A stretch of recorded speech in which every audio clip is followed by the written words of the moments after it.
The storm broke before first light. It came roaring out of the northwest like a train of wild horses, wind first, then rain that hit the house sideways, drumming on the tin roof until the whole world sounded like it was being beaten with 1,000 fists. Eliza woke to the crash of thunder and the immediate knowledge that the barn door, the one she had meant to brace for weeks, was flapping loose. She was out of bed before thought, bare feet on cold floorboards, shawl snatched from the hook, hands already throbbing inside yesterday's bandages. She reached the door at the same moment Jack did. He was coming down the loft ladder in nothing but trousers and braces, hair wild, eyes sharp even in the half-dark. Lightning flashed white through the window and showed her the same resolve on his face that she felt in her own chest. "Barn," she said. "I heard it." They ran together into the storm.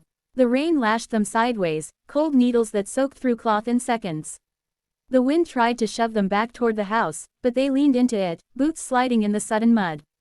The barn door banged open and shut like a cannon shot. Inside, the milk cow bawled in terror and the two plow horses screamed, rearing against their halters. A section of the back wall had torn loose, boards flapped and splintered, letting rain sheet in. Jack reached the horses first. He spoke low, steady, the way a man calms a frightened child, and somehow got them quiet enough to loosen the ropes and led them into the center aisle. Eliza fought the broken door, trying to wrestle it shut against the wind, but the top hinge had torn free and the whole thing weighed more than she could budge alone. Jack left the horses, came behind her, set his shoulder beside hers. Together they forced the door closed long enough for him to loop a rope around the post and cinch it tight. Rainwater streamed off both of them. Eliza's hair was plastered to her face, blood from reopened cuts mixing pink with the wet on her wrists. "Walls next," he shouted over the howl. They worked without words. He found the coil of wire in the corner. She dragged the spare planks she had been saving for better days. Lightning showed them each other's faces, pale, set, alive in a way neither had felt in years. They patched the hole with boards and baling wire, hammering nails with the flat of an axe because the handles were too slick to grip properly. When the last board was in place, the storm's fury seemed to ease a degree, as if the barn itself had decided to hold. They stood dripping in the aisle, breathing hard, listening to the rain soften to a hard steady pour. The cow had settled. The horses stood with heads low, sides heaving. Jack reached out and brushed a strand of soaked hair from Eliza's cheek with the back of one wet knuckle.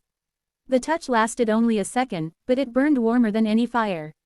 "You're bleeding again," he said.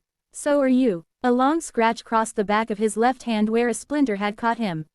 He looked at it, shrugged, then surprised her with a crooked half-smile.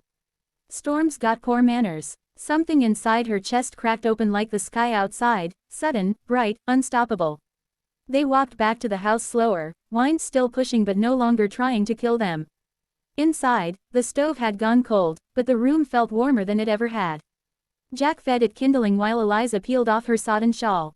She found dry shirts, one for each of them, her father's old hickory shirt that had hung untouched for 6 years. Jack took it without comment, turned his back to change, and when he faced her again the cloth stretched tight across shoulders that had carried more than tonight's storm. They sat at the table with coffee that steamed like incense. The thunder rolled farther off now, grumbling like an old man leaving a fight he knows he lost. Eliza wrapped her hands around the tin cup just to feel something solid. "Wall will hold till morning. We'll do it proper then."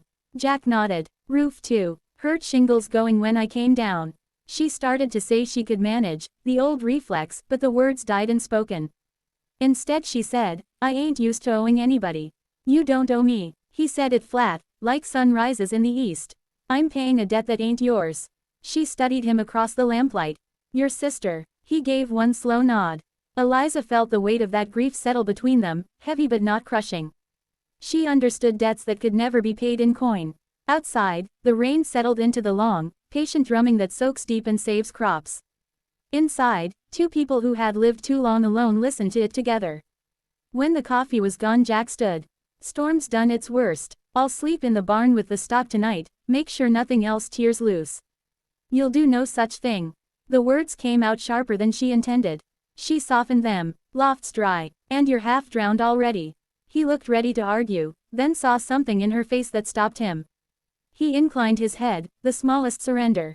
Later, when the lamp was out and the house creaked around them like an old ship finding its sea legs, Eliza lay awake listening to the man breathing steady in the loft above. She thought of the field waiting, black and ready under the rain. She thought of hands that would hurt tomorrow but would heal because someone had cared enough to wrap them gently. She thought of debts that turned into gifts when you stopped keeping score.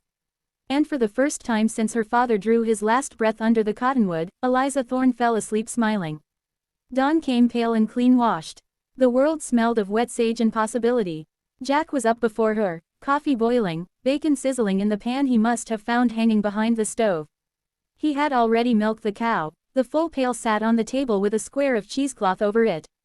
When she stepped onto the porch in her bare feet he was on the barn roof, shirtless in the cool morning, prying loose shingles and tossing them to the ground. His back was a map of old hurts, white scars crossing sun-browned skin, but the muscles moved easy and sure. She watched him a long moment, then went inside, sliced the bacon thick, fried cornbread in the grease. When he climbed down, hair full of splinters and cedar dust, breakfast was waiting. They ate on the porch steps, shoulders almost touching, watching steam rise off the land. The storm had left the air cool enough that the coffee stayed hot a long time. "Ground'll be too wet to plow today," he said. "Need to anyway. Seed corn's waitin'." He glanced sideways at her. "Your hands." She held them up. The bandages were filthy and blood-spotted, but beneath them the skin had stopped oozing. "They'll hold." "Done worse." Jack was quiet a minute, then, "I can run the